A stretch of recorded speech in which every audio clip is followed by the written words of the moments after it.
विवाह विजोड़ वाह। इसका अर्थ है विशेष रूप से वहन करना। हिंदू धर्म में विवाह बहुत ही भली भांति सोच समझकर किए जाने वाला संस्कार है। इस संस्कार में देवों और ग्रह सहित सभी पक्षों की सहमति लिए जाने की प्रथा है। हिंदू विवाह में पति और पत्नी के बीच शारीरिक संबंध से अधिक आत्मिक संबंध होता है और इस संबंध को अत्यंत पवित्र माना गया है। विवाह में जब तक 7 फेरे नहीं हो जाते तब तक विवाह संस्कार पूर्ण नहीं माना जाता। न एक फेरा कम न एक ज्यादा। इसी प्रक्रिया में दोनों 7 फेरे लेते हैं, जिसे सप्तपदी भी कहा जाता है। यह 7 फेरे या वचन के साथ लिए जाते हैं। हर फेरे का एक वचन होता है जिसे पति पत्नी जीवन भर साथ निभाने का वादा करते हैं। यह 7 फेरे हैं। हिंदू विवाह की स्थिरता का मुख्य स्तंभ होते हैं। अग्नि के 7 फेरे लेकर और ध्रुव तारे को साक्षी मानकर 2 तन मन तथा आत्मा एक पवित्र बंधन में बंध जाते हैं। अब आपके मन में यह प्रश्न जरूर उठा होगा कि विवाह में 7 फेरे ही क्यों लिए जाते हैं। तो चलिए दोस्तों जानते हैं। भारतीय संस्कृति में 7 की संख्या मानव जीवन के लिए बहुत ही विशिष्ट मानी गई है।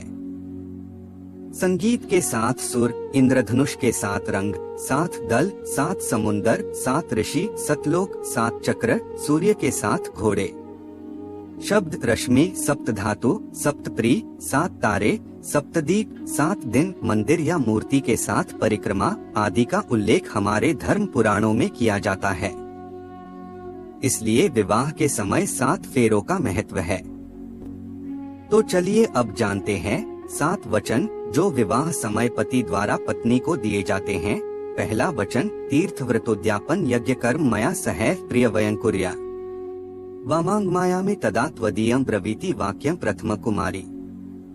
इसका अर्थ है, कन्या वर से कहती है कि यदि आप कभी तीर्थ यात्रा को जाओ तो मुझे भी अपने संग लेकर जाना। कोई व्रत उपवास अथवा अन्य धर्म कार्य आप करें तो आज की भांति ही मुझे अपने वाम भाग में अवश्य स्थान दें। यदि आप इसे स्वीकार करते हैं तो मैं आपके वामांग में आना स्वीकार करती हूँ। दूसरा वचन, पूज्यो यथा स्व पितरो ममापि तथेश भक्तो निज कर्म कुर्या वामांग माया में तदा त्वदीयं ब्रवीति कन्या वचनं द्वितीयम्।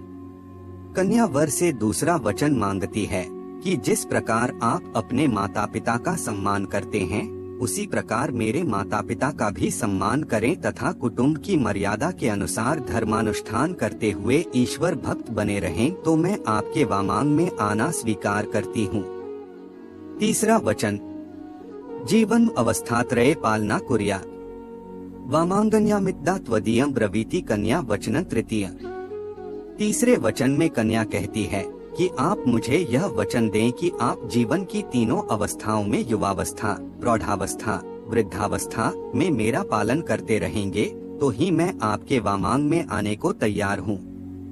चौथा वचन, कुटुंब संपालन सर्व कार्य कर्तु प्रतिज्ञा यदि कातं कुर्या वामांग माया में तदा त्वदीयं ब्रवीति कन्या वचनं चतुर्थ। कन्या चौथा वचन यह मांगती है कि अब तक आप घर परिवार की चिंता से पूर्णत मुक्त थे। अब जबकि आप विवाह बंधन में बंधने जा रहे हैं तो भविष्य में परिवार की समस्त आवश्यकताओं की पूर्ति का दायित्व आपके कंधों पर है। यदि आप इस भार को वहन करने की प्रतिज्ञा करें तो ही मैं आपके वामांग में आ सकती हूँ। पांचवा वचन, स्वसद्य कार्ये व्यहार कर्मण्ये व्यये मामापि मंत्रये था वामांग माया में तदा त्वदीयं ब्रूते वच पंचमत्र कन्या। इस वचन में कन्या जो कहती है वह आज के परिप्रेक्ष्य में अत्यंत महत्व रखता है।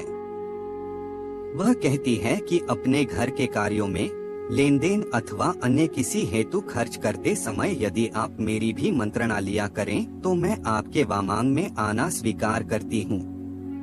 छठवां वचन, न मे मान्म सविधे सखीना द्यूतं न वा दुर्व्यसनं भंजस्वे वामांग माया में तदा त्वदीयं ब्रवीति कन्या वचनं च षष्ठम।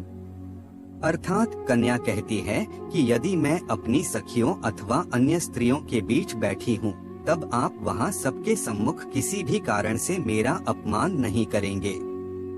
यदि आप जुआ अथवा अन्य किसी भी प्रकार के दुर्व्यसन से अपने आप को दूर रखें, तो ही मैं आपके वामांग में आना स्वीकार करती हूँ।